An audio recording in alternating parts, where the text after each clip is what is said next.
विद्यार्थी मित्र, मागच्या तासामध्ये आपण डॉक्टर बाबासाहेब आंबेडकर यांनी मनुस्मृतीचं दहन काय केलं, ते दहन करण्याच्या पाठीमागे त्यांची भूमिका काय होती याचा परिचय करून घेतलेला आहे. कारण डॉक्टर बाबासाहेब आंबेडकर यांची स्पष्ट अशी भूमिका होती की इथल्या स्त्रियांना जे दुय्यमपणाचं जगणं जगावं लागतं, इथल्या दलितांना जे दुय्यमपणाचं जगणं जगावं लागतं, त्याचं मूळ जर कुठं असेल तर ते मनुस्मृतीत आहे. मनुस्मृती हे विषमतेचं तत्त्वज्ञान मांडते, त्यामध्ये समतेचा आणि माणुसकीचा मागमूस सुद्धा नाही, ही डॉक्टर बाबासाहेब आंबेडकर यांची भूमिका होती. आणि ही भूमिका मांडण्यासाठी किंवा ही भूमिका लोकांच्या पुढे नेण्यासाठी म्हणून त्यांनी मनुस्मृतीचं दहनच केलं आणि मनुस्मृतीविषयी आपला जो निषेध आहे तो निषेध अतिशय प्रखरपणे नोंदवला. आणि खरं तर हे अशा पद्धतीचं नोंदवणं किंवा मनुस्मृतीचं दहन करणं म्हणजेच खऱ्या अर्थानं मानवमुक्तीचा, स्त्रीमुक्तीचा संदेश देणंच होतं. आणि ती कृती डॉक्टर बाबासाहेब आंबेडकर यांनी केली. डॉक्टर बाबासाहेब आंबेडकर यांची जी भूमिका होती की मनुस्मृती हे विषमतेचं तत्त्वज्ञान मांडते किंवा मनुस्मृती विषमतेचं तत्त्वज्ञान मांडणाराच ग्रंथ आहे. मित्र हो, ती केवळ डॉक्टर बाबासाहेब आंबेडकर यांची भूमिका होती का? तर ती नव्हती. तर ती इतर लोकांची मनुस्मृतीबद्दलची भूमिका काय होती त्याचा आपण या तासामध्ये परिचय करून घेणार आहोत. मित्र हो, मनुस्मृतीविषयी महात्मा फुले यांनी असं म्हटलेलं आहे, मनूचा ग्रंथ माणसाला गुलाम करणारा अपवित्र ग्रंथ आहे. महात्मा फुले यांची भूमिका त्यांच्या लेखनातून अनेक ठिकाणी आलेली आहे, ती काही एकाच ठिकाणी आली अशी नाही. आणि महात्मा फुलेंनी हे पटवून दिलेलं आहे की मनुस्मृती नावाचा जो ग्रंथ आहे, जो ग्रंथ मनूने लिहिला, तो लिहिला किंवा त्याच्याबद्दल अनेक मतं आहेत. तो इसवी सनाच्या पूर्वी पहिल्या दुसऱ्या शतकापासून ते इसवी सनाच्या नंतरच्या पहिल्या दुसऱ्या शतकापर्यंत, म्हणजे या मधला जो 400 वर्षाचा कालखंड आहे, या 400 वर्षाच्या कालखंडामध्ये कुठेतरी तो लिहिला गेला असण्याची शक्यता आहे. वेगवेगळ्या विचारवंतांची वेगवेगळी मतं आहेत. मनू कोण असावा याच्याबद्दलही वेगवेगळ्या कल्पना आहेत की मनू हा व्यक्ती असावा का काय असावा. साळुंखे सरांनी तो भृगुणावाच्या व्यक्तीनं लिहिलेला आहे अशा पद्धतीची मांडणी केलेली आहे. बाकी अनेकांचे अनेक वेगवेगळी मतं आहेत की काही जणांचं मत असं की मनू हा व्यक्ती नसून ती एक परंपराच आहे आणि ते अनेकांनी लिहिली असण्याची शक्यता आहे आणि ते ब्राह्मणांनी मग आपल्या सोयीसाठी आणि हितासाठी ती राबवली असण्याची शक्यता आहे. अशी वेगवेगळी मांडणी केली जाते. पण एवढं मात्र नक्की की ही मनुस्मृती विषमतेचं तत्त्वज्ञान मांडणारी आहे आणि एका विशिष्ट वर्गाला महत्त्वाचं स्थान देणारी, एका विशिष्ट वर्गाला सन्मान देणारी आहे, याविषयी मात्र शंका नाही. तेव्हा महात्मा फुले यांची भूमिका अशी होती की ही जी मनुस्मृती आहे ती मनुस्मृती ही माणसाला गुलाम करणारी आहे. हा अपवित्र असा ग्रंथ आहे, अतिशय वाईट विकृत असा ग्रंथ आहे, ही महात्मा फुले यांची भूमिका होती. आणि महात्मा फुले यांनी आपली ही भूमिका त्यांच्या लेखनामध्ये जागोजागी आणि अतिशय सविस्तरपणे मांडलेली आहे. आणि मित्र हो, महात्मा फुले यांची भूमिका वस्तुस्थितीला धरून आहे, याच्याविषयी काही वाद नाही. आह साळुंखे यांची भूमिका पहा. आह साळुंखे यांनी मनुस्मृतीच्या समर्थकांची संस्कृती नावाचं एक पुस्तक लिहिलं. ते पुस्तक खूप महत्त्वाचं आहे, ते तुम्ही मुळातून वाचा. त्या पुस्तकामध्ये साळुंखे सरांनी असं म्हटलेलं आहे, हा ग्रंथ म्हणजे भारताच्या इतिहासातील सामाजिकदृष्ट्या बहुधा सर्वात अधिक विकृत ग्रंथ होय. साळुंखे सरांची भूमिका आहे. त्यांनी असं म्हटले की भारताचा संबंध इतिहास जर आपण लक्षात घेतला तर आपल्याला काय दिसतं, अगदी वेदवाङ्मयापासून ते किंवा जी काही आपली परंपरा आहे ग्रंथांची वगैरे, ती कुठलीही परंपरा पहा तुम्ही कुठूनही, म्हणजे जे उपलब्ध आहे ते जर पाहिलं तर आपल्याला असं लक्षात येईल की सामाजिकदृष्ट्या म्हणजे समाजाच्या दृष्टीनं, माणसाच्या दृष्टीनं इतका विकृत ग्रंथ म्हणजे मनुस्मृती इतका विकृत ग्रंथ दुसरा नाही, हा सगळ्यात विकृत ग्रंथ आहे असं त्यांचं म्हणणं आहे. आणि आपण जर मनुस्मृती मुळातून वाचलो तर आपल्याला हे लक्षात येतं की खरंच हा अतिशय विकृत ग्रंथ आहे. म्हणजे एखाद्या जातीच्या माणसांना विशेष अधिकार प्रदान करणारा आणि इतर जातीतल्या माणसाचं माणूस असणंच नाकारणारा असा हा ग्रंथ आहे. विशेषतः स्त्रियांच्या दृष्टीनं स्त्रियांचं माणूस असणं या ग्रंथानं पूर्णतः नाकारलेलं आहे. म्हणजे स्त्रियांच्या माणूसपणाला काही अर्थच नाही, स्त्रियांच्या सन्मानाला, त्यांच्या अधिकाराला, हक्काला काही अर्थच नाही. स्त्री ही पुरुषांच्या आधारानं जगणारी एक वस्तू आहे, अशा पद्धतीचीच मांडणी या मनुस्मृतीनं केली आहे. मनुस्मृतीतला 3रा अध्याय वगैरे आपण जर वाचलं तर हे स्पष्टपणे लक्षात येतं. मित्र हो, इथे सांगायचं हे किंवा इथे आपण लक्षात घ्यायचं ते हे आहे की साळुंखे सरांनी स्पष्टपणे असं म्हणणं मांडलेलं आहे की अतिशय विकृत ग्रंथ आहे. इतका विकृत ग्रंथ भारताच्या इतिहासात कुठेही आढळणार नाही, इतका तो विकृत ग्रंथ आहे. ठीक आहे. आणि ही मांडणी त्यांनी मनुस्मृतीच्या समर्थकांची संस्कृती या ग्रंथामध्ये अतिशय विस्ताराने केलेली आहे. तो ग्रंथ तुम्ही मुळातून वाचा. हे जे विधान आहे हे विधान या पुस्तकाच्या किंवा या ग्रंथाच्या पहिल्याच पानावर आहे. साळुंखे सरांचं हा जो ग्रंथ आहे मनुस्मृतीच्या समर्थकाची संस्कृती, या ग्रंथाच्या पहिल्याच पानावर हे विधान आलेलं आहे. आणि हे खरं आहे, वस्तुस्थितीला धरून आहे. मित्र, या ग्रंथामध्ये साळुंखे सरांनी अशा ह्या विकृत ग्रंथाचं समर्थनही इथले लोक कसे करतात त्याचा फार सविस्तर आढावा घेतला आहे. तोही पाहण्यासारखा आहे.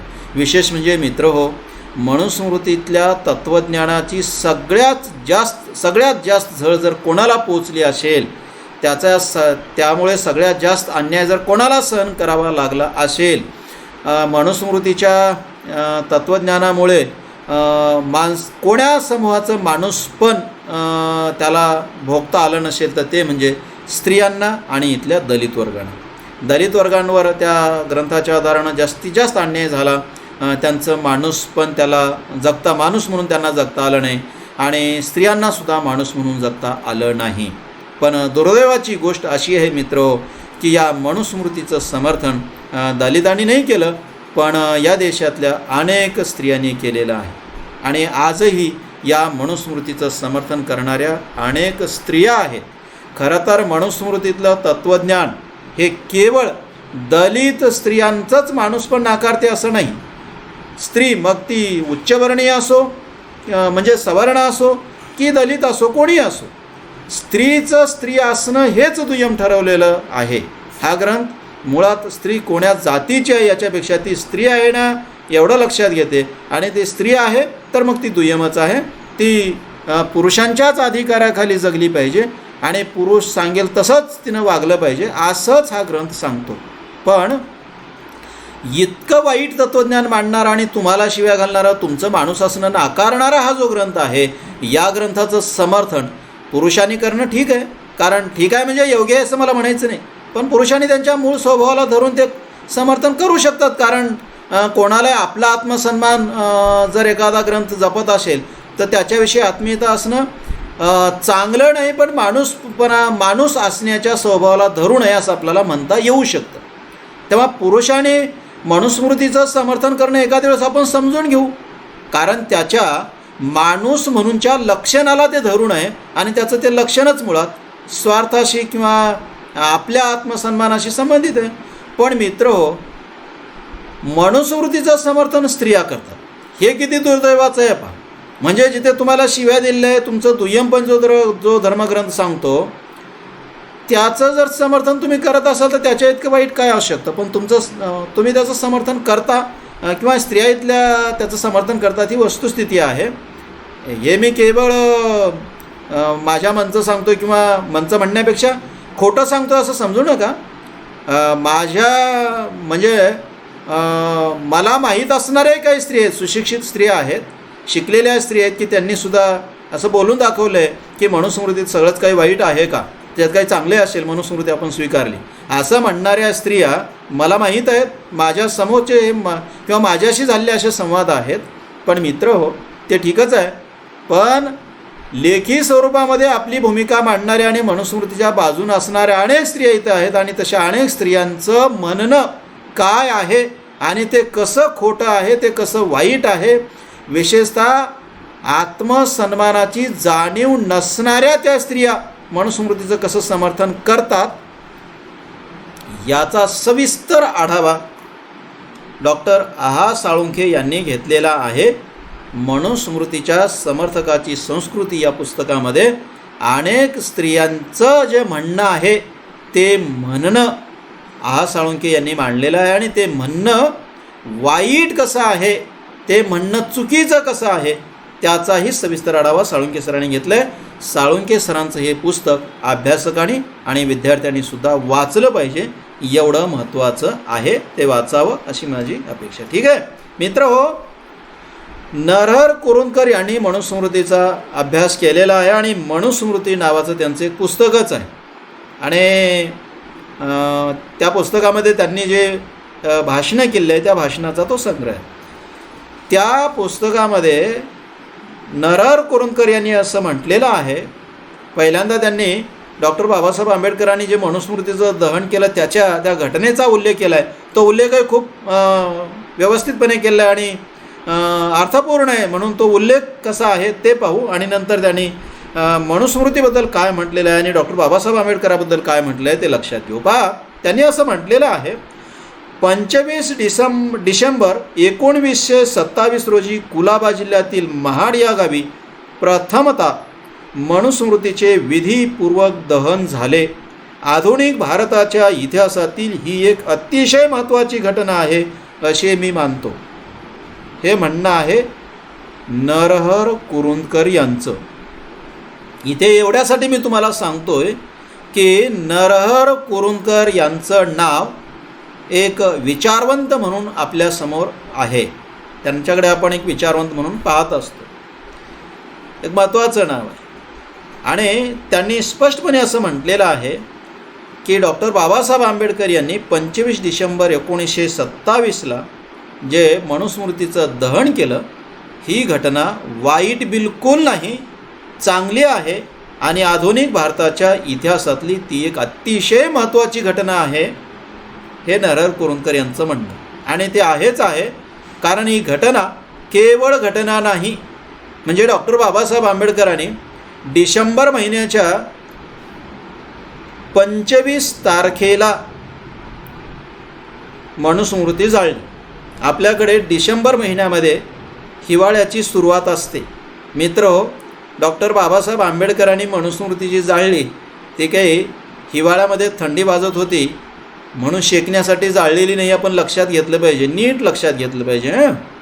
मनुस्मृती जाळण्याच्या पाठीमागे डॉक्टर बाबासाहेब आंबेडकर यांची फार उदात्त आणि फार महत्त्वाची भूमिका आहे आणि ती भूमिकाची आहे की मनुस्मृती जाळून मी इथल्या दलितांच्या, उपेक्षितांच्या, स्त्रियांच्या मुक्तीचा संदेश देतो आहे.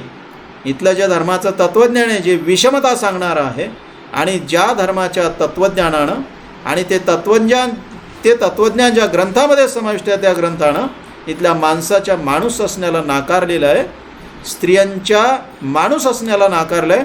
तो ग्रंथ जाळून मी त्यांच्या मुक्तीचा संदेश देतो आहे असंच म्हटलेलं आहे. असाच त्यांनी संदेश दिलेला आहे, हे आपण लक्षात घेतलं पाहिजे. मुळात ही घटना या अर्थानं खूप महत्त्वाची आहे. तो एक संदेश आहे कशाचा? स्त्रीमुक्तीचा. आणि हीच बाब लक्षात घेऊन नरहर कुरुंदकरांनी असं म्हटलं की आधुनिक भारताच्या इतिहासामध्ये ही घटना खूप महत्त्वाची आहे आणि ती आहेच, हे आपण लक्षात घेतलं पाहिजे. मित्रहो, मनुस्मृती आणि मनु यांच्याबद्दल नरहर कुरुंदकर यांचं म्हणणं काय आहे? नरहर कुरुंदकर यांचं स्पष्ट असं म्हणणं आहे की मनु हा स्त्री जातीचा विरोधक आहे. कोणत्याही वर्णातील स्त्री असो, मनुला स्त्रीचे दास्य अभिप्रेत आहे. हे नरहर कुरुंदकर यांचं म्हणणं आहे. मित्रहो, विचारवंतांच्या जातीचा उल्लेख करू नये, पण केव्हा केव्हा तो करणं आवश्यक असते, अपेक्षित असते. म्हणून मी इथे उल्लेख तो करतो आहे की नरहर कुरुंदकर हे ब्राह्मण जातीचेच होते आणि ब्राह्मण जातीचे असणारे नरहर कुरुंदकर असं म्हणतात की मनु हा स्त्री जातीचा विरोधकच होता. मग ती स्त्री उच्चवर्णीय असो की खालच्या जातीची असो, म्हणजे कुठलीही असो, त्यांना कुठल्या वर्गातील आणि कुठल्या वर्णातील स्त्री आहे याचा काही संबंध नव्हता. तर स्त्री आहे ना बस, तर ती पुरुषांची दासी आहे अशीच म्हणूनची भूमिका होती. हे नरहर कुरुंदकर यांनी त्यांचं म्हणणं मांडलेलं आहे. म्हणजे कोणी असं समजण्याची गरज नाही की ज्या ग्रंथाला ब्राह्मण सन्मान देतात ते त्या ग्रंथांना बाकीचे लोक नाकारतात, बाकीचे लोक त्याच्यावर टीका करतात, असं कोणी समजू नये. कारण कोण कुठल्या ग्रंथाचं समर्थन करतो याच्यापेक्षा त्या ग्रंथामध्ये नक्की काय आहे, ते माणसाच्या दृष्टीने किती महत्त्वाचे आहेत हे मुळात लक्षात घेतलं पाहिजे. ते माणुसकी शिकवणारे आहेत की माणुसकीच्या विरोधी भूमिका घेणारे आहेत? ते समतेचं तत्त्वज्ञान मांडणारे आहेत का ते विषमतेचं समर्थन करणारे आहेत? हे मुळात लक्षात घेतलं पाहिजे. आणि हे लक्षात घेऊन नरहर कुरुंदकर सांगतात की मनुस्मृती वाईटच आहे, विकृत आहे आणि मनूचं तत्त्वज्ञान हे स्त्रीच्या दास्यत्वाचं समर्थन करणारच आहे. ही भूमिका नरहर कुरुंदकरांचे मित्र हो. आणखी एक असेच विचारवंत आहेत, ते म्हणजे पावा काणे. काणे यांनी सुद्धा काणे यांनी हिंदू धर्माचा इतिहास लिहिलेला आहे आणि खूप अभ्यासपूर्ण त्यांनी लिहिला आहे. तो इंग्रजीमध्ये लिहिला आहे. त्याचा साररूपानं मराठीमध्ये आणलेला आहे आणि मराठीमध्ये महाराष्ट्र राज्य साहित्य आणि संस्कृती मंडळानं मराठीमध्ये त्याचे 2 खंड प्रकाशित केले आहेत. काणे यांचं लेखन खूप महत्त्वाचं आहे. त्यांना त्यांच्या त्या लेखनासाठी भारतरत्न हा पुरस्कार दिलेला आहे. आणि काणे हे सुद्धा ब्राह्मणच होते, पण त्यांनीसुद्धा हे दाखवून दिलेलं आहे की इथलं हिंदू धर्माचं तत्त्वज्ञान विषमता मांडणारं आहे आणि मनुस्मृती हा तशापैकीचे ग्रंथ आहे, हे त्यांनी दाखवून दिलं आहे. इथे मी हे उल्लेख जाणीवपूर्वक केलेले आहेत. ते एवढ्यासाठी की असं कोणाला वाटू नये की केवळ ब्राह्मणांना मान्य असणाऱ्या ग्रंथांवर इतरच टीका करतात. तसं नाही मित्रो. विचारवंताला जात नसते, तर तो मुळात जे वाईट आहे त्या वाईटाचा विरोध करतो. विवेक हा अज्ञानाचा विरोध करत असतो, हे आपण लक्षात घेतलं पाहिजे. आणि मग काणे यांची भूमिका असो किंवा नरहर कुरुंदकर यांची भूमिका असो, आपण हे नीट लक्षात घेतलं पाहिजे की ही भूमिका विवेकवादाची आहे, वस्तुस्थिती लक्षात घेणारी आहे. ते कुठल्या जातीचे आहेत याहीपेक्षा ते विवेकवादी आहेत, वस्तुस्थिती मांडणारी आहेत आणि मनुष्यहिताचा विचार करणारे आहेत. या अंगानं आपण त्यांच्या भूमिकेकडे पाहिलं पाहिजे, लक्षात घेतलं पाहिजे. आणि मी याच्यासाठी तुम्हाला सांगितलं की ही जी माणसं आहेत, ही जे विचारवंत आहेत, अभ्यासक आहेत, ते सुद्धा मनुस्मृतीतलं जे विषमतामूलक तत्त्वज्ञान आहे त्या तत्त्वज्ञानावर टीका करतात. आणि म्हणून डॉक्टर बाबासाहेब आंबेडकर यांनी जे मनुस्मृतीवर टीका केली आणि ज्या मनुस्मृतीचं दहन केलं ते किती योग्य होतं हे आपण याही अर्थानं लक्षात घेतलं पाहिजे. मित्रांनो, नरहर कुरुंदकर यांची आंबेडकरांच्याबद्दलची जी भूमिका आहे ती आपण लक्षात घेतली पाहिजे. अन्यथा आपण काय करत असतो की आंबेडकरांना एका विशिष्ट जातीचा, विशिष्ट वर्गाचा प्रतिनिधी ठरवत असतो, एका विशिष्ट वर्गाचे नेते ठरवत असतो आणि त्यांचं संबंध समाजाच्या मुक्तीसाठीचं जे व्यापक काम आहे त्या व्यापक कामाकडे जाणीवपूर्वक दुर्लक्ष करतो किंवा ते इतरांच्या लक्षात येऊन याचीच काळजी घेत असतो. आपण ते नाकारत असतो. खरं तर मित्र, असा जो कृतज्ञपणा आहे तो कृतज्ञपणा योग्य नाही. माणुसकीला धरू नये. निदान आपल्यावर ज्यांचे उपकार आहेत ते उपकार तरी लक्षात घेतले पाहिजेत. आपण कृतज्ञ असलं पाहिजे. माणूस आहोत आपण. माणसानं कृतज्ञ असणं आवश्यक आहे, पण आपण कृतज्ञतेपेक्षा कृतज्ञताच अधिक बाळगत असतो आणि त्या बाळगण्याच्या पाठीमागे आपलं अज्ञान असते आणि केव्हा केव्हा आपला अहंकार असतो जातीचा वगैरे. तर हे चुकीचं आहे मित्र हो. डॉक्टर बाबासाहेब आंबेडकर हे संबंध समाजासाठी कसे प्रयत्न करत होते, विशेषतः आता आपण इथे जे पाहतो आहोत ते स्त्रियांच्या मुक्तीसाठी त्यांचे काय प्रयत्न राहिले ते पाहतो आहोत. म्हणून इथे आपण प्रकर्षाने हे लक्षात घेऊ की स्त्रियांच्या मुक्तीसाठी त्यांचे कसे प्रयत्न होते हे इतर विचारवंतांनी सुद्धा सांगितलं आहे. नरहर कुरुंदकर यांनी असं म्हटलेलं आहे. नरहर कुरुंदकरांचं असं म्हणणं आहे की बाबासाहेब दलितांचे नेते होते. दलितांचा विचार तर त्यांनी केलेला आहेच, पण त्यांचे चिंतन दलितांच्या पुरते मर्यादित कधीच राहिले नाही. पुढे ते असं म्हणतात, मनूचा निषेध करताना त्यांनी शूद्रांच्याकडे जसे लक्ष वेधले तसे स्त्री दास्याकडेही लक्ष वेधले. मित्र हो, हे म्हणणं नरहर कुरुंदकर यांचं आहे आणि त्यांचं मनुस्मृती नावाचं जे पुस्तक आहे त्या पुस्तकाच्या पेज क्रमांक 78वर त्यांचं हे म्हणणं आलेलं आहे. हे नीट पहा, तुम्ही तपासून घ्या. नरहर कुरुंदकर हे त्यांचं म्हणणं मांडतात की डॉक्टर बाबासाहेब आंबेडकर हे दलितांचे नेते होते, याविषयी शंकाच नाही आणि कोणी शंका घेण्याचं कारण नाही. डॉक्टर बाबासाहेब आंबेडकर यांनी स्वतःच ते मान्य केलेलं आहे की मी दलित वर्गात जन्माला आलोय आणि दलित वर्गाच्या हितासाठी झटणं हे माझं जीवित कार्य आहे, असं त्यांनी स्पष्टपणे मांडलेलं आहे. एवढंच नव्हे तर त्यांनी असंही म्हटलेलं आहे की इथल्या दलित वर्गाने म्हणजे आम्हीच इंग्रजांच्या सत्तेला पाठबळ दिलेलं आहे, आम्हीच इथल्या मुस्लिमांच्या सत्तेला पाठबळ दिलेलं आहे, यांची सत्ता टिकवण्याचं काम आम्ही केलेलं आहे, इथल्या दलितांनी केलेलं आहे, हे डॉक्टर बाबासाहेब आंबेडकर यांचं म्हणणं आहे.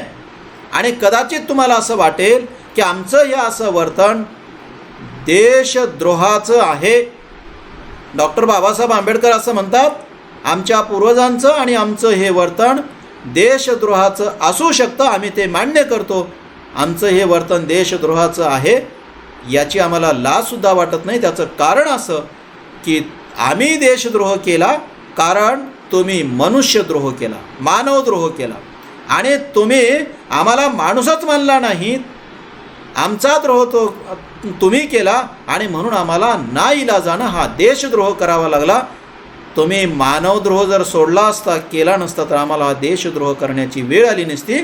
तुम्ही देशद्रोह करण्याची वेळ आमच्यावर आणली, असं त्यांचं म्हणणं आहे. आणि ते आपल्याला पटण्यासारखं आहे. आणि म्हणून असं काही समजण्याचं कारण आहे की डॉक्टर बाबासाहेब आंबेडकर कुठली गोष्ट लपवून ठेवत होते. आणि त्यांनी अगदी लोकसभेमध्ये चर्चा करताना सुद्धा अनेकदा म्हटलेलं आहे की जेव्हा माझ्या पुढे माझ्या वर्गाच्या हिताचा प्रश्न येईल तेव्हा मी माझ्या वर्गाच्या म्हणजेच दलितांच्या हिताच्या बाजूनच असेल, मी तिथे बाकी कुठल्याही गोष्टीचा विचार करणार नाही, तर मी नेहमी माझ्या दलितांच्या बाजूने असेल, हे त्यांनी जाहीरपणे म्हटलेलं आहे. पण जेव्हा संबंध देशाच्या हिताचा विचार येईल, संबंध देशाच्या बाबतीचा विचार येईल, तेव्हा मात्र मी देशहिताच्या बाजूनं राहील, अशी त्यांची स्पष्ट भूमिका आहे. त्यामुळे डॉक्टर बाबासाहेब आंबेडकरांना इतरांनी ते दलितांचे पुढारी होते, दलितांचे कैवारी होते वगैरे असं म्हणत बसण्याची गरज नाही. ते होतेच, याविषयी शंकाच नाही. पण मित्र हो, ते देशहिताच्या बाजूनं सुद्धा होते, हे आपण लक्षात घेणार नाही का? ते दलित स्त्रियांच्या हिताच्या बाजूनं होते, हे तर ठीकच आहे, पण मग ते इतर स्त्रियांच्या हिताच्या बाजूनं नव्हते का?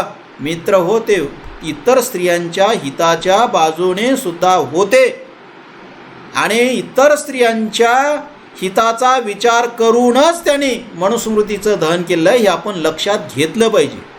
नरहर कुरुंदकर यांची भूमिका हीच आहे की ते म्हणतात की ते दलितांचा विचार तर करतच होते, पण त्यांचं चिंतन केवळ दलितांच्या पुरतं मर्यादित नव्हतं, तर त्यांचं चिंतन संबंध इथल्या समाजाच्या दृष्टीनं होतं, संबंध मानवजातीच्या हिताच्या दृष्टीनं होतं.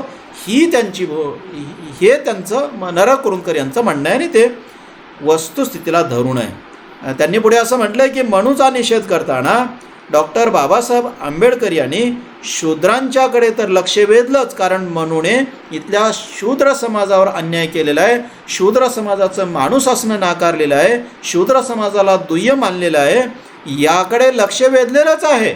परंतु डॉक्टर बाबासाहेब आंबेडकर यांनी याकडेही लक्ष वेधलेलं आहे की मनूने इथल्या स्त्रियांना, मग ते कुठल्याही जातीचे असो, स्त्रियांनासुद्धा दुय्यम मानलेलं आहे, स्त्रियांचं माणूस असणं नाकारलेलं आहे. याकडे डॉक्टर बाबासाहेब आंबेडकरांनी कसं लक्ष वेधलं, हे नरहर कुरुंदकरांनी सविस्तरपणे मांडलेलं आहे आणि ते त्यांनी दाखवून दिलेलं आहे. मित्र, मला वाटते की ही आपण नीट लक्षात घेतलं पाहिजे, समजून घेतलं पाहिजे. आणि इथल्या संबंध स्त्री जातीच्या उन्नतीसाठी, संबंध स्त्री जातीच्या मुक्तीसाठी डॉक्टर बाबासाहेब आंबेडकर सुरुवातीपासूनच संघर्ष करत होते, हे आपण लक्षात घेतलं पाहिजे. आणि याच मग ग्रंथामध्ये नरहर कुरुंदकरांनी सुद्धा जसं साळुंके सरांनी मनुस्मृतीच्या समर्थकाचं जे म्हणणं होतं ते म्हणणं सविस्तरपणे खोडून काढलेलं आहे, साधार खोडून काढलेलं आहे, तसं नरहर कुरुंदकर यांनी सुद्धा मनुस्मृतीच्या बद्दल किंवा मनुस्मृतीचं समर्थन करणाऱ्याचं जे म्हणणं आहे ते म्हणणं खोडून काढलं आहे. अन्यथा मनुस्मृतीचं दहन झाल्याच्या नंतर, त्याच्या अगोदर आणि आजसुद्धा इथले अनेक सनातनी लोक मनुस्मृतीचं समर्थन करत असतात आणि मनुस्मृती चांगली कशी असं मांडत असतात, याही काळामध्ये मांडत असतात, याही काळामध्ये तशी मांडणी होत आलेली आहे आणि आजही होत आहे. नरहर कुरुंदकरांनी मनुस्मृतीचं समर्थन करणं कसं चुकीचं आहे आणि कोण कसं समर्थन करतात आणि त्यांचं ते समर्थन कसं चुकीचं आहे याची सविस्तर मांडणी मनुस्मृती नावाच्या पुस्तकात केलेली आहे. ती आपण मुळातून वाचली पाहिजे. ठीक आहे मित्रहो, रावसाहेब कसबे यांचं म्हणणं असं आहे मनुस्मृतीच्या बद्दलचं. रावसाहेब कसबे यांनी धर्मग्रंथ आणि मानवी जीवन प्रवाह नावाचं एक अभ्यासपूर्ण पुस्तक लिहिले आहे आणि ते खूप महत्त्वाचं आहे. माणूस प्रारंभ काळापासून ते या काळापर्यंत, आधुनिक काळापर्यंत किंवा या क्षणापर्यंत किंवा आता कसा या काळापर्यंत कसा जगत आलेला आहे आणि त्याच्या जगण्यावर धर्मग्रंथाचा प्रभाव वगैरे कसा राहिलेला आहे या सगळ्याची सविस्तर चर्चा केली आहे, सविस्तर मांडणी केली आहे. कसबे सरांचं हे पुस्तक खूप महत्त्वाचं आहे. या पुस्तकामध्ये कसबे सरांनी एक विधान असं केलेलं आहे. ते विधान असं आहे, ते असं म्हणतात की मनुस्मृतीने स्त्रियांचे माणूसपण नाकारले, मनूला स्त्री स्वतंत्र असूच शकत नाही असेच वाटत होते. अशा पद्धतीचं त्यांचं एक विधान आहे.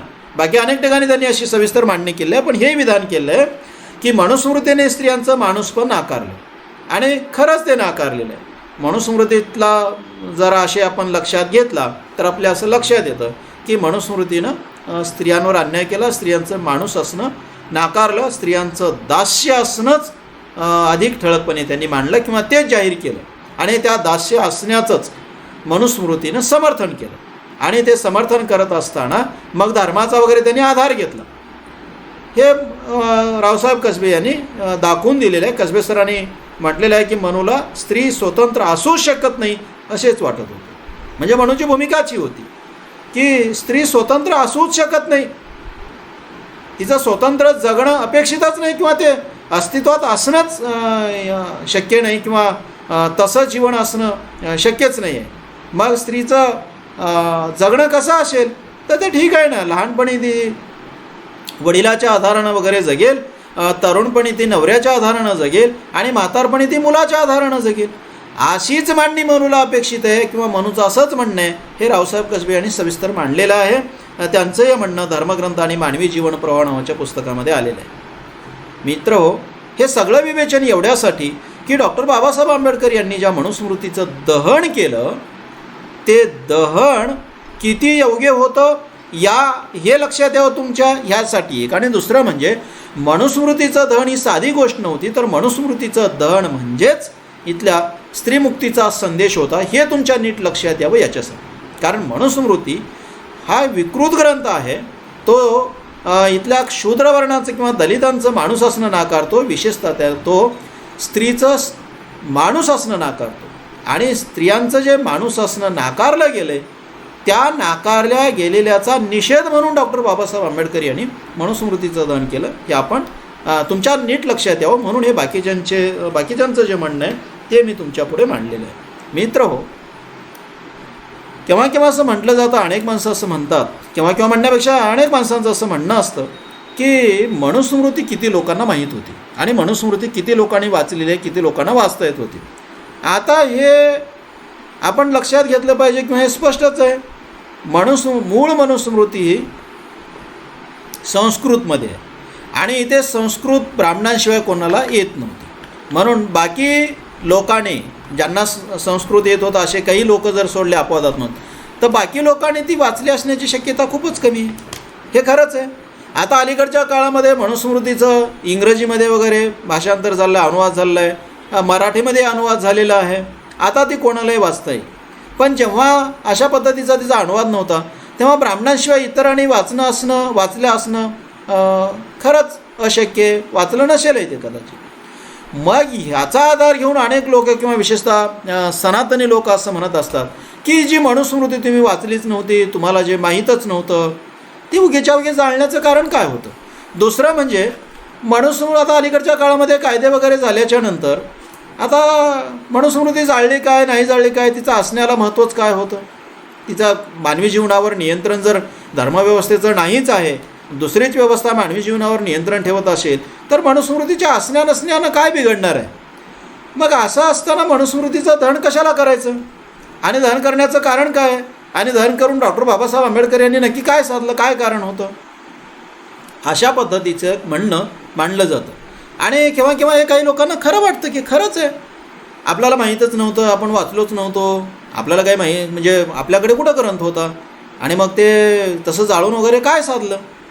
मित्रहो, अशा पद्धतीचं हे लोक जे म्हणतात ना, हे चुकीचं आहे। मनुस्मृती कोणाच्या घरात होती, ती कोणी वाचली होती, हा भाग वादाचा होऊ शकतो, पण मित्रहो, मनुस्मृती माणसाच्या जीवनाच्या व्यवहारात होती हे सत्य आहे। मनुस्मृती ठीक आहे कोणाच्या घरात नव्हती, मग घरात नव्हती तर खेड्याखेड्यामध्ये म्हणजे जे मंदिरं होते त्या मंदिराला किंवा मंदिरातल्या देवाला दलितांचा स्पर्श होऊ नये याची राखणदारी लोक का करत होते?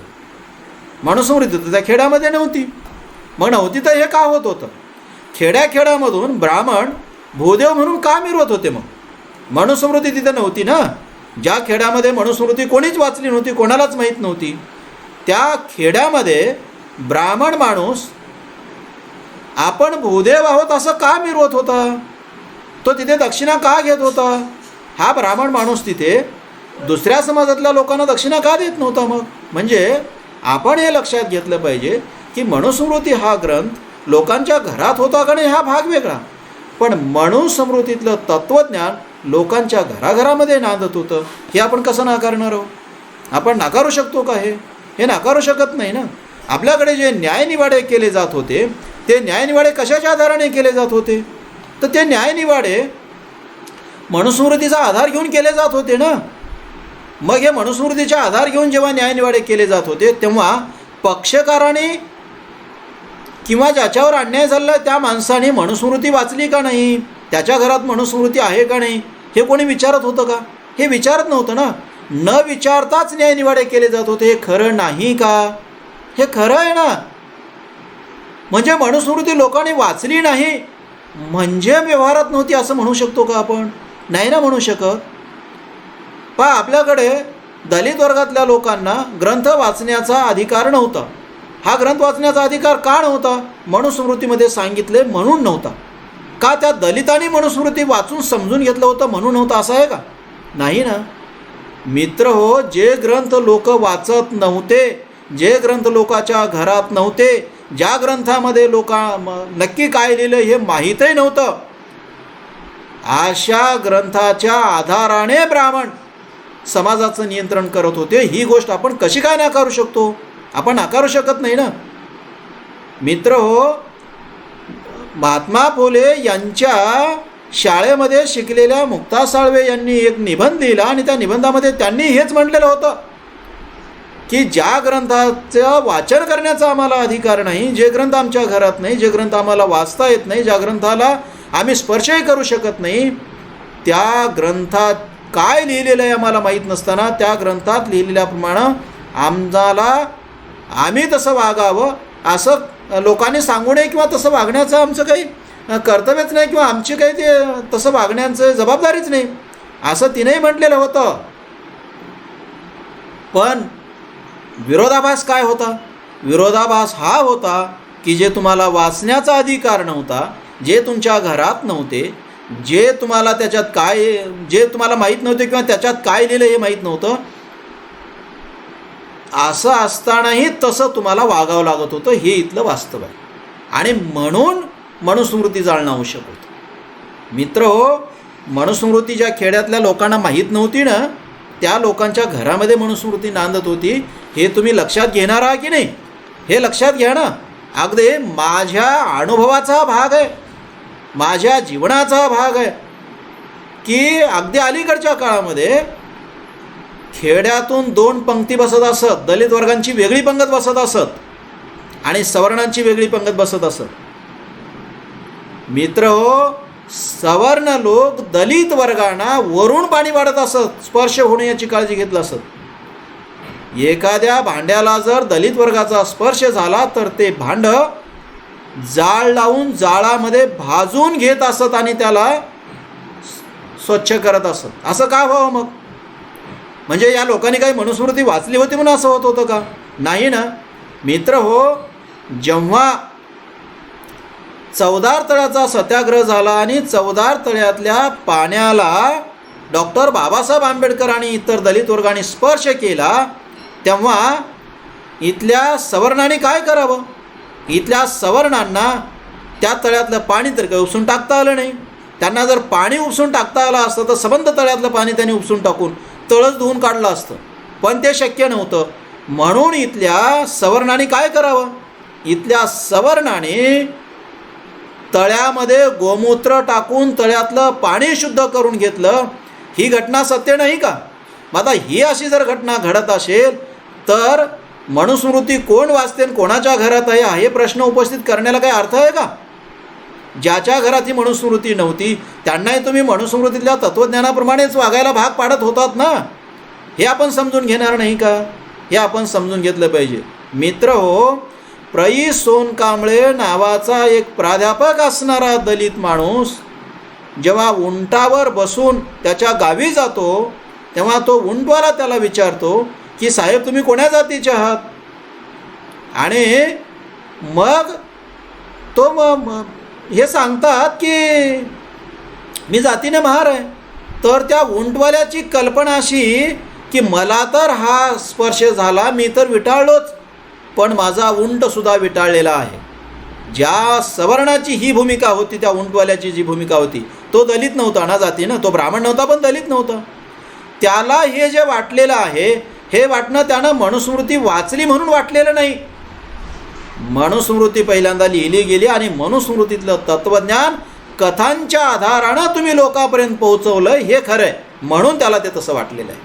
म्हणजे आपल्याकडे जे रामायण महाभारत वगैरे जे ग्रंथ आहेत ना, किंवा आता अलीकडच्या काळामध्ये रामविजय, भक्तिविजय, पांडव प्रताप वगैरे अशा पद्धतीचे लिहिलेले जे ग्रंथ आहेत ना, जे श्रीधर स्वामीने लिहिलेत ना, हे कथात्मक ग्रंथ म्हणजे मनुस्मृतीतलं सूत्ररूपाचं तत्त्वज्ञान कथेच्या माध्यमातून लोकांपर्यंत पोहोचवणारे ग्रंथ आहेत. आणि हे लोकांनी वाचलेले ऐकलेले आहेत. म्हणजे लोकांनी थेट मनुस्मृती जरी वाचलेली नसली तरीही मनुस्मृतीतलं तत्त्वज्ञान लोकांच्या व्यवहारात आहे ना.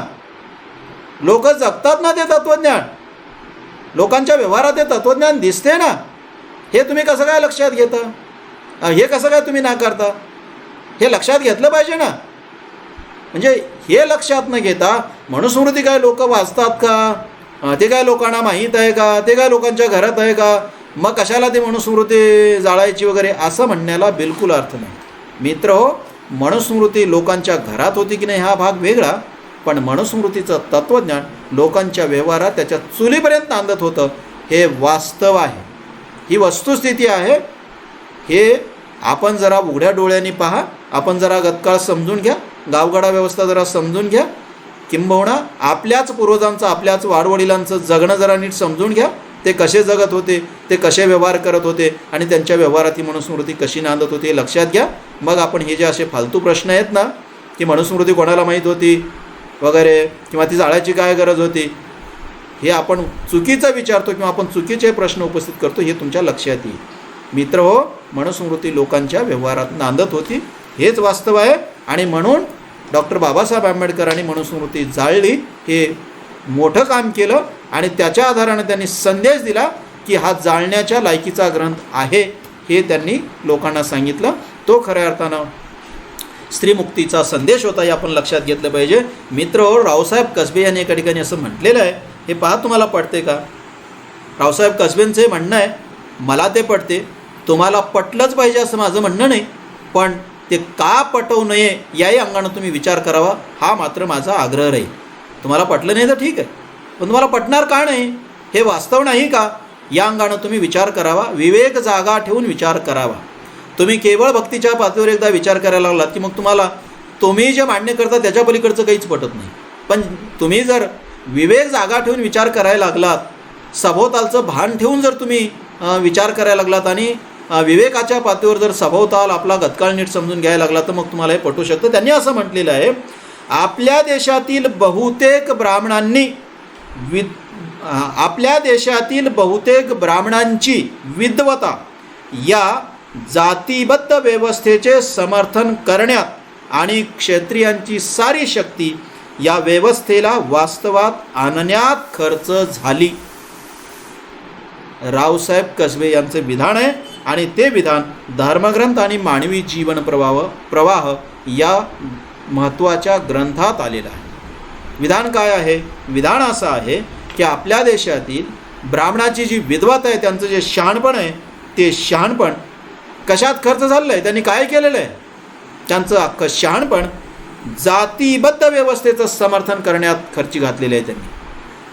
म्हणजे ही जातीबद्ध व्यवस्था चुकीची कशी आहे, अमानुष कशी आहे, हे सांगत राहिले नाही त्यांनी उलट काय सांगितलं? ही जातीबद्ध व्यवस्था हीच योग्य आहे आणि अशीच ईश्वराला अभिप्रेत आहे. किंबहुना ही निर्मितीच ईश्वराची निर्मिती आहे असं ते सांगत राहिले. म्हणजे विषमता किंवा जातीबद्धता ही आवश्यक नाही, हा आपल्या अज्ञानाचा भाग आहे असं ते सांगत नाही राहिले. ते सांगत काय राहिले? ते सांगत असं राहिले की ही जातीबद्ध व्यवस्था ईश्वर निर्मित आहे, तसं असणंच ईश्वराला अभिप्रेत आहे. म्हणजे तुम्ही तेच पाळा. म्हणजे आम्ही भूदेव आहोत, आम्ही ईश्वरापेक्षाही श्रेष्ठ आहोत का?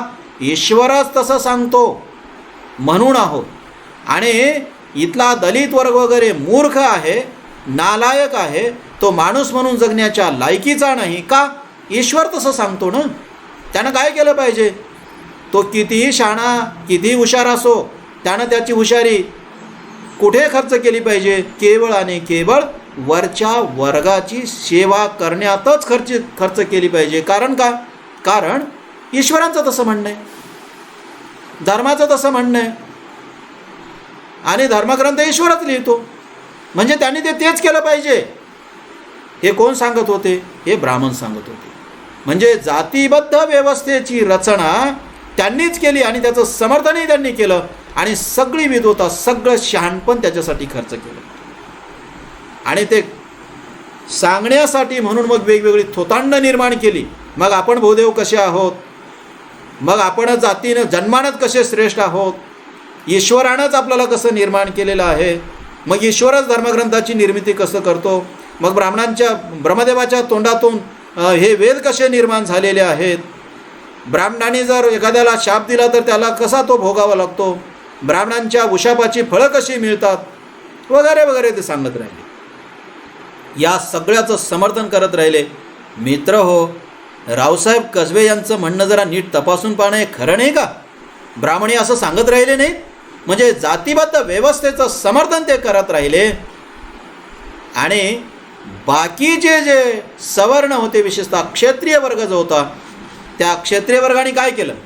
त्या क्षत्रिय वर्गाने ब्राह्मणांचं हे म्हणणं खोडून काढण्याच्या ऐवजी ब्राह्मणांचं हे म्हणणं प्रत्यक्ष जीवन व्यवहारामध्ये कसं नांदेल याच्यासाठी प्रयत्न केले त्यांनी. याच्यासाठी संबंध जीवन आणि संबंध शक्ती खर्च केली. हे दिसत नाही आपल्याला?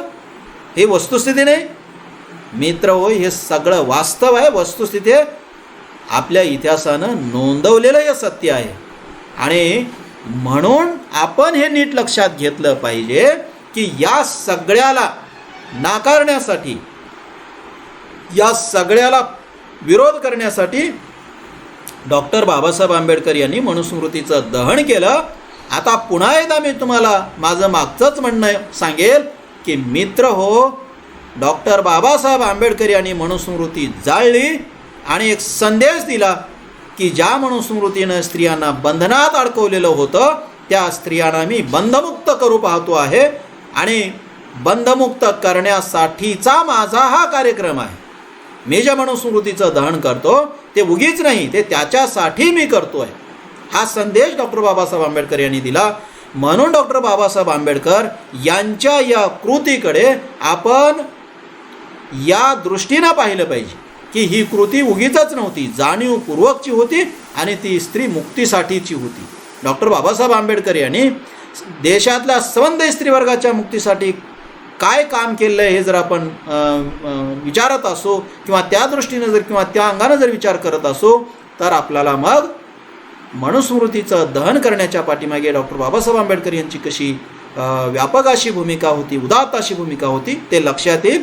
ते तुमच्या नीट लक्षात यावं म्हणून मी हे बाकीचं विवेचन केलेलं आहे. मित्रहो, मूकनायकच्या 28 फेब्रुवारी 1920च्या अंकामध्ये एक बातमी आलेली आहे. ती बातमी अशी आहे, डॉक्टर बाबासाहेब आंबेडकरांचं म्हणणं त्याच्यामध्ये आलेलं आहे आणि ते म्हणणं त्यांनी मांडलेलं आहे. म्हणजे प्रसंग असा, घटना अशी घडली मित्र हो, की 1920ला पुणे म्युनिसिपल कमिटी म्हणजे पुण्याची जी नगरपालिका होती, त्या नगरपालिकेमध्ये लोकांनी निवडून दिलेले जे सदस्य होते ते 22 सदस्य होते, ज्याला आपण आजच्या भाषेमध्ये नगरसेवक म्हणू शकतो पुण्याच्या नगरपालिकेत. पण ही स्वातंत्र्याच्या पूर्वीची गोष्ट आहे, 1920ची गोष्ट आहे, फेब्रुवारी 1920ची गोष्ट आहे. आणि त्या सदस्यांच्या पुढे एक विचार असा आला की या नगरपालिकेनं मुलींच्या शिक्षणासाठी शाळा सुरू केल्या पाहिजेत का आणि मुलींना शिक्षण दिलं पाहिजे का, अशा पद्धतीचा एक विचार आला. अशा पद्धतीचं एक म्हणणं या सदस्यांच्या पुढे आलं आणि 22 पैकी 16 सदस्यांनी असं म्हणणं मांडलं किंवा त्यांची बाजू अशी मांडली की मुलींच्या शिक्षणाची गरज नाही, मुलींना शिक्षण देऊ नये, काही गरज नाही. फार तर नगरपालिकेनं मुलाच्या शिक्षणाची व्यवस्था करावी, मुलींच्या शिक्षणाची व्यवस्था करण्याची गरज नाही, मुलींना शिकवण्याचीच गरज नाही. आता 22 पैकी 16 सदस्यांचं हे म्हणणं होतं. नगरपालिकेनं हे जे त्यांचं म्हणणं आहे किंवा हे जे विधेयक म्हणा, काही म्हणा, हे पास केलं. आता पास करताना त्यांनी स्पष्टपणे असं मांडलं की 22 सदस्याचं असं म्हणणं असल्यामुळे आपण मुलींसाठी स्वतंत्र शाळा किंवा मुलींसाठी शाळा किंवा मुलींसाठी शाळेत प्रवेश वगैरे असं काही सुरू करण्याची गरज नाही, मुलींच्या शिक्षणाची गरज नाही, मुलींना शिक्षण देऊ नये, असं पुणे नगरपालिकेचं म्हणणं पडलं, सदस्यांचं म्हणणं पडलं आणि हा ठराव त्यांनी पास केला की आपण मुलींना शिक्षण देऊ नये. आता हा ठराव पास झाला. या ठरावावर म्हणणं मांडत असताना या ठरावाला काही जणांनी विरोध केला ना, अनेक जणांचा विरोध होता आणि विरोध करणाऱ्या लोकांनी असं म्हणणं मांडलं की हे जे सदस्य आहेत त्या सदस्यांचे म्हणणं चुकीचं आहे. उलट आता आपण या काळामध्ये जगत असताना बाहेरच्या जगामध्ये काय चाललं याचं थोडं भान ठेवलं पाहिजे आणि भान ठेवून आपण आपल्याकडच्या स्त्रियांना, भारतातल्या स्त्रियांना सुद्धा शिकवलं पाहिजे, अशा पद्धतीची अनेकांनी भूमिका मांडली. पण मित्र हो, त्या काळातल्या केसरीची भूमिका काय होती? केसरी हे वर्तमानपत्र लोकमान्य टिळकांनी सुरू केलं. केसरीची भूमिका काय होती? केसरी या वर्तमानपत्रामध्ये स्पष्टपणे असं त्यांनी भूमिका मांडली. त्यांची भूमिका अशी होती की जर नगरपालिकेमध्ये 22 सदस्य असतील तर ते 22 सदस्य लोकांनी निवडून दिलेले आहेत आणि त्या 22 सदस्यांपैकी 16 सदस्यांचं जर म्हणणं असेल की स्त्रियांना शिक्षण देऊ नये किंवा त्यांच्या शिक्षणाची व्यवस्था करूच नये, तर हे लोकांचीच भावना आहे असं समजून घ्या ना. कारण लोकनियुक्त असणारे सदस्य आहेत, ते लोकांच्या मार्फत बोलतात. याचाच अर्थ असा की ही लोकांची भूमिका आहे. काय भूमिका आहे लोकांची? मुलींच्या शिक्षणाची व्यवस्था नगरपालिकेनं करू नये किंबहुना मुलींना शिक्षण देऊ नये, हे लोकांचंच म्हणणं आहे असं गृहीत धरायला हरकत नाही. कारण ते सदस्य लोकनियुक्त आहेत म्हणून मुलींना शिक्षण देऊ नये अशी केसरींची भूमिका होती. केसरीची भूमिका होती म्हणजे केसरी या वर्तमानपत्राची भूमिका होती, म्हणजेच सनातन्यांची भूमिका होती. मित्र हो, या भूमिकेला विरोध करताना मूकनायकच्या अंकामध्ये 28 फेब्रुवारी 1920च्या अंकामध्ये डॉक्टर बाबासाहेब आंबेडकर यांनी असं म्हणणं मांडलं की हे जे सनातनी आहे ते सनातनी म्हणजे टोनगे, रेडे आहेत आणि टोनगे कधी पाणावत नाहीत, तसं हे रेडे कधी मुलींच्या शिक्षणाचा विचार करणार नाहीत किंवा समर्थन करणार नाहीत, त्याच्या बाजूनं असणार नाहीत.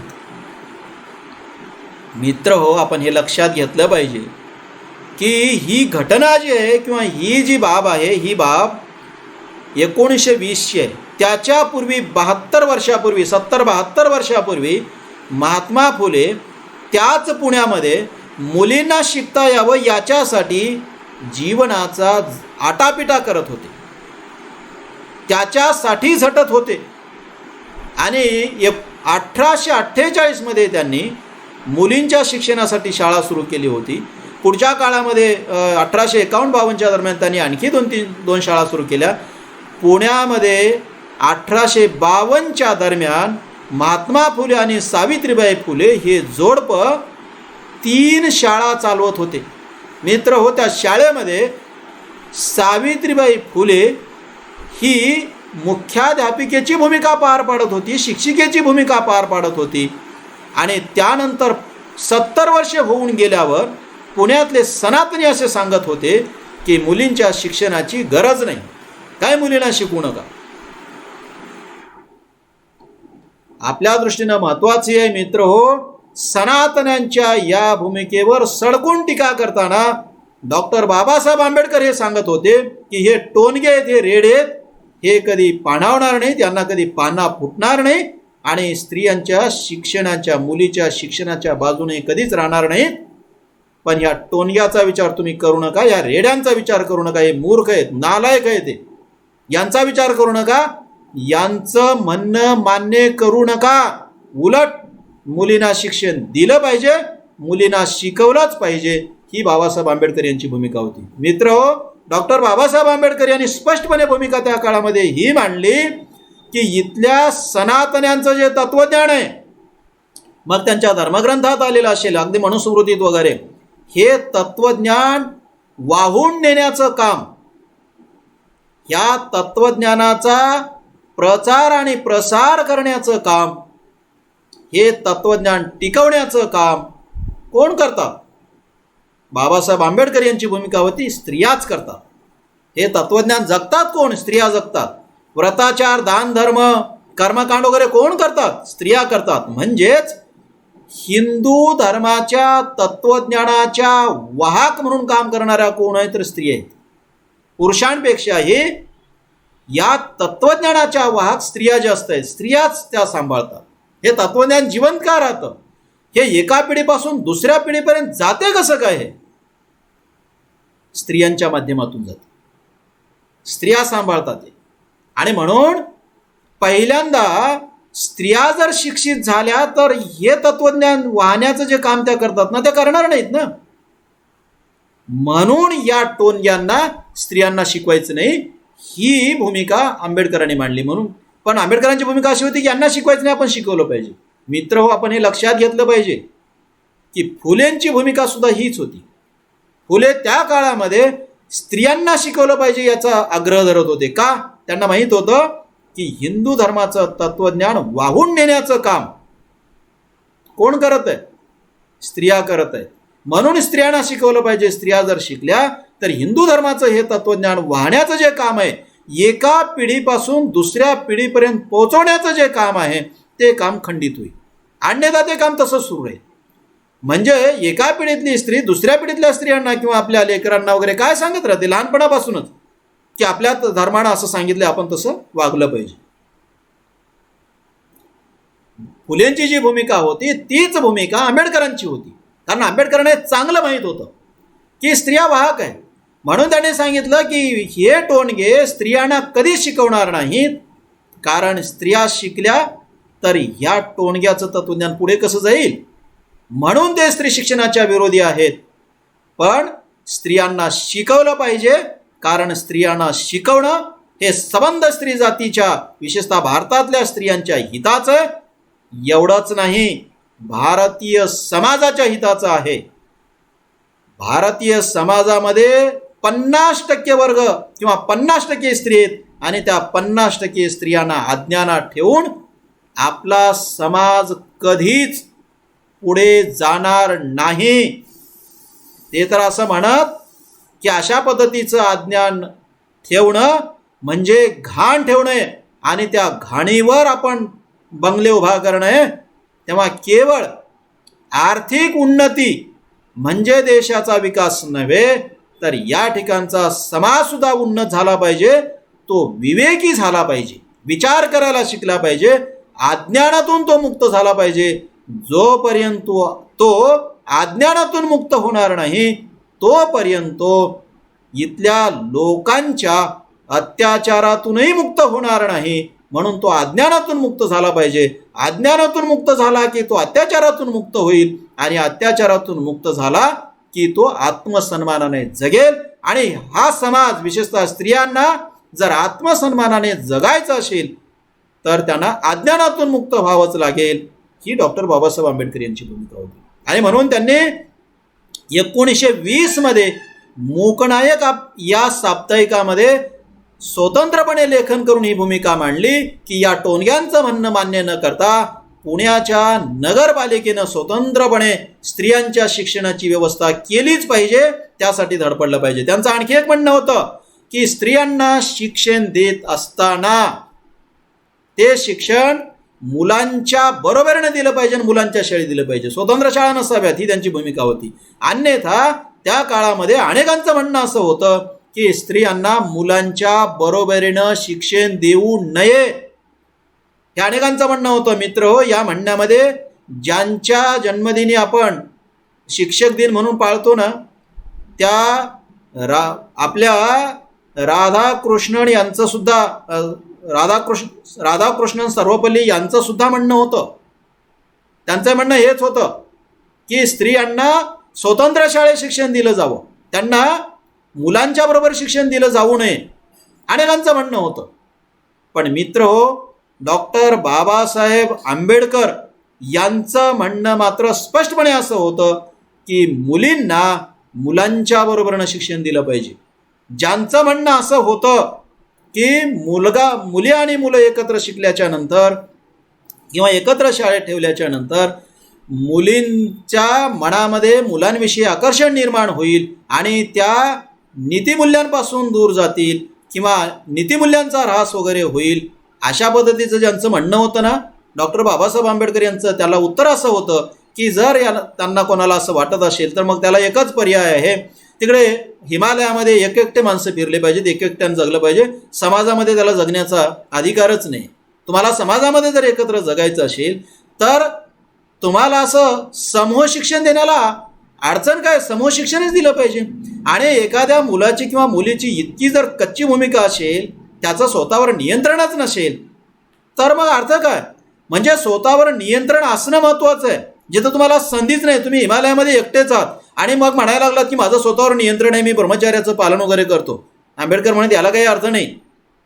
तुम्ही नीतिमूल्यांचं पालन तिथे केलं पाहिजे की तुम्हाला जिथे संधी असूनही तुम्ही तुमच्यावर नियंत्रण ठेवता. ही डॉक्टर बाबासाहेब आंबेडकर यांची भूमिका होती. आणि म्हणून त्यांनी स्पष्टपणे असं म्हटलेलं होतं की मुलींना शिक्षण तर दिलंच पाहिजे, पण ते सहशिक्षण असलं पाहिजे, मुलांच्या बरोबरीचं असलं पाहिजे, मुलांच्या बरोबरच दिलं पाहिजे, असं त्यांचं स्पष्टपणे म्हणणं होतं. आणि ते म्हणणं त्यांनी त्यांच्या साप्ताहिकातून स्पष्टपणे मांडलेलं आहे. मित्र हो, त्यांची भूमिका अशी होती. आणि 20 जुलै 1942 रोजी त्यांनी ही भूमिका मांडली. All India depressed classes women's conference झाली ती 20 जुलै 1942ला. आणि या कॉन्फरन्सच्या दुसऱ्या सत्रामध्ये भाषण करताना डॉक्टर बाबासाहेब आंबेडकर यांनी स्पष्टपणे मांडलेलं आहे की कुठल्याही समाजाच्या प्रगतीचं मोजमाप जर करावयाचं असेल तर ते मोजमाप त्या समाजातल्या स्त्रियांनी संपादित केलेल्या प्रगतीच्या प्रमाणावरून करावं लागेल. त्या समाजातल्या स्त्रिया किती प्रगत आहेत याच्या आधारानं तो समाज किती प्रगत आहे हे ठरवता येईल. त्या समाजातल्या स्त्रिया जर अप्रगत असतील, अज्ञानामध्ये जगत असतील, अत्याचार सहन करत असतील, तर त्या समाजाला प्रगत म्हणता येणार नाही. ही डॉक्टर बाबासाहेब आंबेडकर यांची भूमिका होती. आणि म्हणून त्यांनी असं म्हटलेलं होतं की आपण स्त्रियांच्या प्रगतीसाठी लक्ष दिलं पाहिजे, त्याच्यासाठी आपली शक्ती खर्च केली पाहिजे. त्यांचं म्हणणं असं होतं की ज्या मुलीचं लग्न होईल त्या मुलीनं लग्नानंतर आपल्या नवऱ्यासोबत बरोबरीच्या नात्यानं जगलं पाहिजे, मित्रत्वाच्या नात्यानं जगलं पाहिजे, नवऱ्याचा मित्र म्हणून ती जगली पाहिजे, नवऱ्याच्या बरोबरीचं तिचं जगणं असलं पाहिजे. ही डॉक्टर बाबासाहेब आंबेडकर यांची भूमिका होती. गुलाम होऊन जगणं नाकारलं पाहिजे, किंबहुना ती नाकारण्याची वृत्ती तिच्यात आली पाहिजे. आणि तशी वृत्ती किंवा तशी तिची मानसिकता असण्यासाठी समाजाची तशी भूमिका पाहिजे, तशी संधी पाहिजे, शिक्षणाची व्यवस्था पाहिजे. ही डॉक्टर बाबासाहेब आंबेडकर यांची भूमिका होती.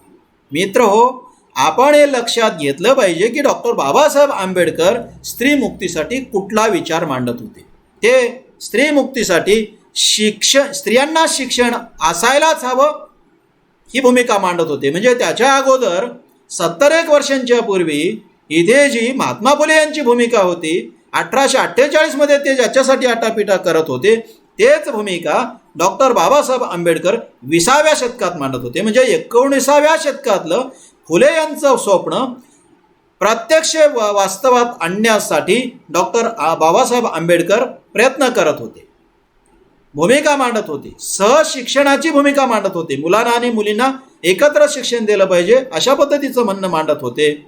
आणि या सगळ्याला विरोध असणारं जे मत आहे त्या मतांवर ते सडकून टीका करत होते. आणि या सगळ्याला विरोध करणारे जे धर्मग्रंथ आहेत त्या धर्मग्रंथांना नाकारत होते. मित्र हो, त्या धर्मग्रंथाची होळी करत होते, ते धर्मग्रंथ जाळत होते.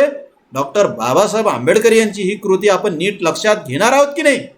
ज्या धर्मग्रंथाने स्त्रियांच्या उन्नतीसाठी, स्त्रियांच्या मुक्तीसाठी विरोध केलेला आहे, जे धर्मग्रंथ स्त्रियांचं माणूस असणं नाकारत होते, ते ग्रंथच डॉक्टर बाबासाहेब आंबेडकर नाकारत होते, ते धर्मग्रंथ जाळत होते. आणि डॉक्टर बाबासाहेब आंबेडकर स्त्रियांच्या उन्नतीला बळ देणाऱ्या गोष्टींचं समर्थन करत होते, स्त्रियांच्या शिक्षणाचं समर्थन करत होते, मुलींना शिक्षण दिलं पाहिजे असं म्हणणं मांडत होते.